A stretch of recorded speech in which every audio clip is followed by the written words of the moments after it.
Basically, I'm going to talk about the PGS Organic Council and the work which has been going on in PGS since 2005-6 in India. Actually, we are a misfit for this particular session because this is not a government initiative, and neither there are any what's that word from the government, support to the government as far as the PGS Organic Council.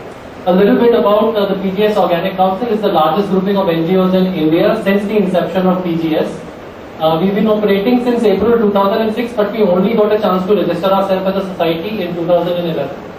When the National Center of Organic Farming was forming the rules and guidelines for PGS India, we were one of the major stakeholders in consultation with NCO to form it. So much so that if you pick up the PGS documents for NCOF, a large portion of the literature has actually been taken from the documents which we created way back in 2005-6. And PGS Organic Council is the sole representative of PGS in India in IFOAM. So, this is a little bit about the status. These are the various NGOs which are part of the PGS Organic Council. Some of them are part of here as well. Organic Farming Association of India. We saw the film from Deccan Development Society, that is part of the PGS. Anita Paul, who was here yesterday, they are part of PGS. Tibatu Collective, Chetna Vikas. So we are all working together on the idea of PGS in India. I think I just probably just came through this because Dr. Bisoi has already explained a little bit about PGS as a general concept and a principle. So we will probably just spend a few seconds on this. And the only thing is that the basic standard for PGS was already published in so many languages, and it's already available to various farmers in various states working under these organizations. And the one key aspect to this is that we are not limited to having a written document per se as far as the farmer's pledge is concerned. Even a video recording or an audio tape recording where a farmer takes a pledge, because pledge is something that we consider most important in the domain of PGS, even that works for us. We don't really have to go and make a farmer do all the written documentation. A little bit about the PGS. The foundations are the local groups. They are the most important. They are the ones who form the core of the ideals of PGS. And as far as the connect between the farmers, consumers and the buyers or traders are concerned, there's just one point I'd like to make. PGS hinges itself on the idea of transparency. That if we are ruthlessly transparent in all our dealings, only then we will be able to achieve the levels of honesty, integrity in organic farming that we are talking about. Currently, that is surprisingly missing in the third-party certification system. The idea of trust. You will find a certain distinction between the PGS given in the National Center of Organic Farming draft and the ones which we have been following since 2005-6 is that we have taken the level of compliance a little higher. For us, we use the analogy that either a woman is pregnant or she is not pregnant. There is nothing in between. So either you are completely organic or you are not. So one of the ideas that we try to follow in PGS is that let's say there is a farmer. He has dispersed areas under cultivation. Maybe let's say total 20 acres. 5 acres he is doing chemical farming. 5 acres he is doing organic farming. Then he cannot get PGS. So PGS is the certification of the farmer, not of the farmland. That inside his heart, he is organic, and he or she are organic. Thanks for the correction. And only then do the ethos of PGS start. Okay, so this is a little bit about growth of the local groups since January 2008 all the way till January 2011. You see initially there is a fourfold increase, and then gradually say about 1,500 members added year on year, and this is the current position under various organizations. OFI, Keystone Foundation, CCD in Odisha. Also, there are some groups. Yesterday there was a gentleman. Yesterday they got their PGS certificate, so we need to increase the number here again. Green Foundation, etc., etc. And the current position is this: total 502 local groups in various parts of the country. And the total number of membership base to 5,270 PGS certified groups, members in the country. A little bit about our expectations as a group of NGOs. What is it that we would like to expect out of this whole system?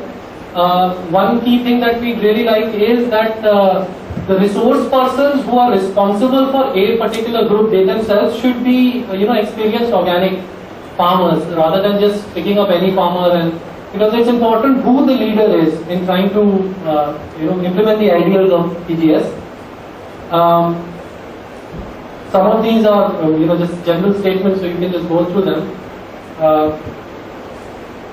Another thing that we want to do is do a lot of research, but do a lot of village-based research, not really in the sense of a scientific research per se, where we get a scientist, he does soil analysis, this, that, but we rely on the research efficacy of the farmers themselves. There is a lot of traditional knowledge available across the country, and the farmers are the best scientists today. They can tell us, what is right, what is wrong, rather than someone from the lab going, this is what our belief is. And we have held to that to quite quickly, and we've seen a lot of successful implementations to this as far as the tribal and the forest areas are concerned, and it's been quite successful there. I'll talk a little bit about what is the recent ongoing initiative in our PGS Organic Council. You would see that most of the organizations which are part of PGS are also helping the marketing initiative. Most of them have a marketing linkage, direct marketing linkage. OPI doesn't do marketing per se, since it's a collection of organizations. But IIRD, the first photograph that you saw, this one, this is a PGS heart, an organic heart in Aurangabad, which is organized regularly by Indian Institute of Rural Development.